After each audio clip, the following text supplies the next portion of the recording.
இயேசு கிறிஸ்துவும் நானும். இன்றைய வேத வசனம் லூக்கா 1:60. அப்போது அவளுடைய தாய், அப்படியல்ல, அதற்கு யோவான் என்று பெயரிட வேண்டும் என்றாள்.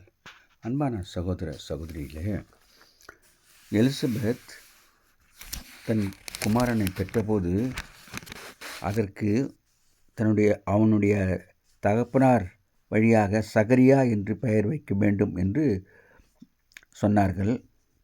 அதற்கு அவள், அப்படியல்ல, அதற்கு யோவான் என்று பெயரிட வேண்டும் என்று சொன்னாள். ஏனென்றால் தேவதூதன் சகரியாவினிடத்திலே, உனக்கு பிறக்கும் பிள்ளைக்கு யோவான் என்று பெயரிடுவாயாக, அவன் நசரேயனாய் இருப்பான் என்று சொன்ன காரியத்தை நினைவு கூர்ந்தார். அவன் தகப்பன் மூலமாக அதை கேட்கும்போது அவன் எழுத்து பலகை வாங்கி யோவான் என்று பெயர் எழுதினான்.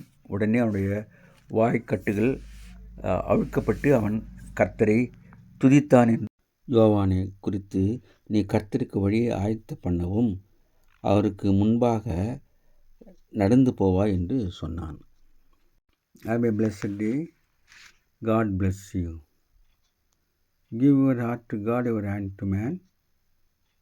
Live in God's word, live on our knees. Thanks for watching. Like, share, subscribe.